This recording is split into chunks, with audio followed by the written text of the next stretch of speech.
Hello viewers, hi spotter page থেকে সবাইকে আমার আসসালামু আলাইকুম। কেমন আছেন সবাই? অনেকদিন পর একটু ভিডিও নিয়ে আসলাম। ডেইলি এক্সপ্রেস ঈদ উল ফিতর উপলক্ষে রাজশাহী স্পেশাল ট্রিপ চালু করা হয়েছিল, ঈদ স্পেশাল ট্রিপ। কল্যাণপুর আমাদের কাউন্টার হচ্ছে বিআরটিসি মার্কেট, আর এখানে আমাদের হচ্ছে কাউন্টার আছে। এখান থেকে আপনারা কক্সবাজার, খাগড়াছড়ি, বান্দরবান সব কিছুরই টিকিট পাবেন দৈনিক রাত 9:30 এবং 11:30 দুই টাইমে ছাড়ে। আর ঈদ স্পেশাল ট্রিপ শুধুমাত্র রোজার ঈদে এবং কুরবানি ঈদেই ছাড়া হয়। এইখানে এই যে কাউন্টার লোকেশনটা আপনারা দেখে নেন, বিআরটিসি মার্কেটে যেখানে গাড়িটা দাঁড়াবে এখানে হচ্ছে আমাদের মেন কাউন্টার। আপনারা সবাই এখান থেকে নেক্সট টাইম আসলে এখান থেকে টিকিট করতে পারবেন। রাজশাহী বাড়ি হওয়ার সুবাদে কোম্পানি আমাকে রাজশাহী ট্রিপটা আমাকে পাঠায়, সবার প্রথমে পাঠায় এবং পরবর্তীতে যারা কখনো রাজশাহী যায় নাই বা রাজশাহী কখনো কেউ ট্রিপ মারে নাই তাদের সুবিধার্থে আমি তাদেরকে লোকেশনগুলো এবং রাস্তার ইনস্ট্রাকশনগুলো আমি তাদেরকে বলে দিতে পারি যে এভাবে আসবেন, এখানে যাত্রী নামাবেন, এটা এই জায়গা, এই লোকেশন।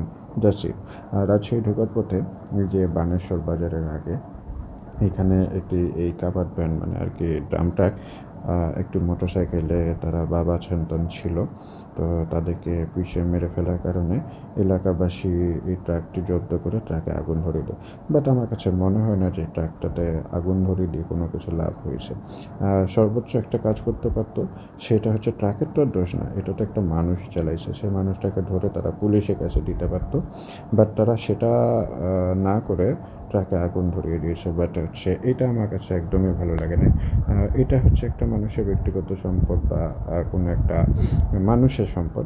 এখানে আগুন ধরে, এখানে তো ট্রাকের কোনো দোষ নাই, দোষটা হচ্ছে ট্রাক যারা চালিয়েছে, যেসব মানুষও তার মধ্যে ছিল তাদের দোষ। চলে আসলাম রাজশাহী ঢুকতেছি। এটা হচ্ছে তালাইমারি থেকে ভদ্রা যাওয়ার রাস্তা। আপনারা যারা রাজশাহীবাসী তারা অবশ্যই এটা চিনবেন। এই জায়গাটা ঢোকার পর অনেক দিন পর মনে হচ্ছিল যে নিজের এলাকায় ঢুকলাম, নিজের এলাকায় আসছি। মনে একটা অন্যরকম প্রশান্তি কাজ করতেছিল। তারপরে গাড়ি রেখে ড্রাইভার সাহেবকে নিয়ে একটু স্পেশাল জিলাপি খেতে গেছিলাম। জিলাপি নিয়ে এই যে আবার ঢাকার উদ্দেশ্যে রওনা দিয়ে দিলাম, যেহেতু রমজান মাস। জিলাপি ইফতারি টিফতারি সব কিছু নিয়ে আবার ঢাকার উদ্দেশ্যে রওনা দিলাম। বিদায়বেলা আসলে বিষয়টা খারাপ লাগে যে নিজের এলাকায় আসার পরও অনেক ক্ষেত্রে বাসায় যাওয়া হয় না বা বাসায় যেতে পারি না। চলে যাচ্ছি আবার নিজের এলাকা ছেড়ে। আবার আসবো কোনো এক সময়। সবার কাছে দোয়া প্রার্থী। আসসালামু আলাইকুম। সবাই আমার জন্য দোয়া করবেন যেন আপনারা ভালোভাবে আবার